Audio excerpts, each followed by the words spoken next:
I've been a Franciscan for 64 years. Half of that time, 32, has been lived right here.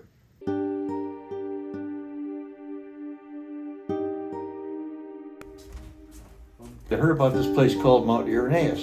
Well, the weather report says thunderstorms today. It wasn't until I got here that I began to experience what I'd longed for a long time, is a real community, a real sharing. Wasn't easy. And we are, first of all, a community that's living life. And we like to share that life.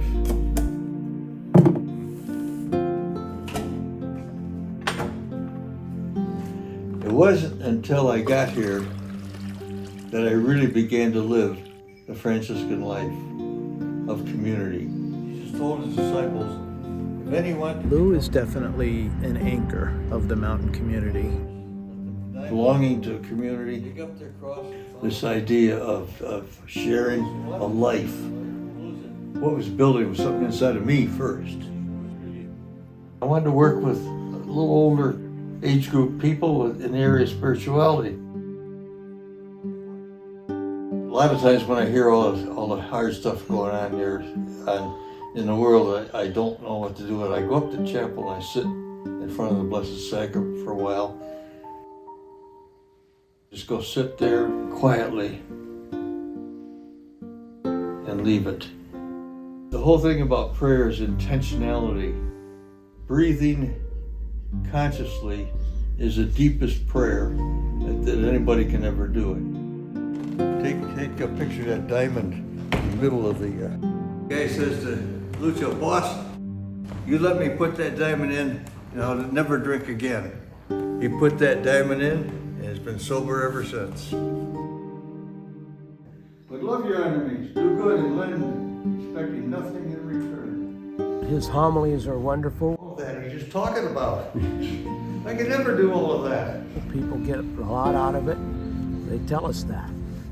I enjoy being here because of the people, especially the intergenerational interaction. And it's amazing what these kids will share because they feel safe, they feel protected, they feel something different here that they can open up to. They're listening. Maybe they got some tears in their eyes themselves from what they're hearing from another classmate of theirs, another teammate of theirs. So amazing things happen up here. You don't find this culture in a lot of places, and that's what people not only hunger for, but are surprised when they experience it. The miracle of hospitality, quiet, and the listening. Monday morning is our planning time for the week. Tuesday mornings are Lectio to talk about how the week has been, how God's been working in our lives during the week, and other things that might be going on. This is a time for ourselves. It's one of the glues that holds us together. It's going to be a lot easier. It's probably I can do it, can't do it. And it's probably one of my greatest gifts of being executive director of Mount Irenaeus, developing a closer relationship with Lou. In the Franciscan order, the only one that knows the cost of poverty is the treasurer. So don't mess around. I think we're really grateful that he's willing and desirous and committed to such a role at the mountain, and that just helps improve us as a community. He is also a connector with us with non-Bonaventure, Western New York. Lou's very committed to visiting people if they're sick and in the hospital. Very much a wisdom person for many of I us. started at Bonaventure in 1953. In 1947, Thomas Merck came out with a 7-story mountain. And I remember my second year of Bonas in 54, I read that book, and it had a very powerful influence on me. And the reason I put Lewis on there, because Merton's book so impressed me, and he was Father Lewis in religious life. There's no vacation from a vocation. No, just what's your name again, please? Lou is the face of hospitality. Friday morning, I was down here 25 people that stayed here for 5 nights. And you should see a pile of laundry here. I started when they left about mid-morning. I started then. I finished up Saturday afternoon with all the laundry. He got towards the end of his life where he needed some help take care of himself, and I became that help. But I was very happy to do it. It was March 13th, 2010. He says, I don't feel good. I don't feel, he says, growing. I said, well, come on, let's get in the car, we'll go to the emergency room. And Kevin decided to follow me in his car. Kevin and I are sitting in the waiting room. We get a nurse comes in and says, they want to talk to you from operating. I was his healthcare proxy. So they said, we're trying to revive him. Should we continue? And I just say, no, let him go. The hardest thing I ever had to say. Come back here without him. I don't know what death is like, and nobody does, but I have a vision of it. You know,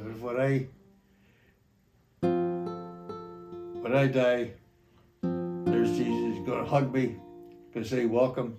And he's going to say, Lou, who do you say that I am?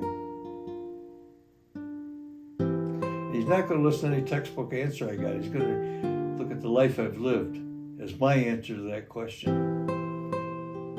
Is reminding us about the importance of finding joy in what we're doing. Students come in and they look around and say, boy, how clean it is here. You know, that gives me joy. A lot more flexibility with time. This afternoon we're going to go down, hop in the car, go down, buy some groceries. I've been blessed with fairly good health. You go into the Y 3 times a week has been a miracle for me. The other times I use a stationary bike here.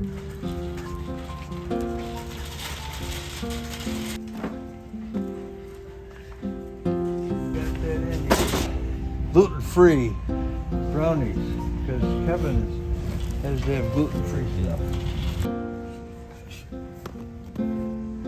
Put some olive oil in, mix them up, put some seasoning on it, put them in the oven on a flat pan and grill them. Wonderful.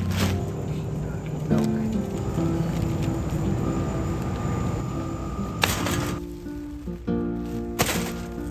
That's today. We're done.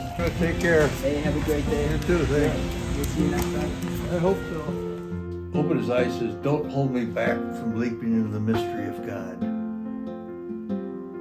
That phrase just struck me, such a beautiful expression of what it must be to die.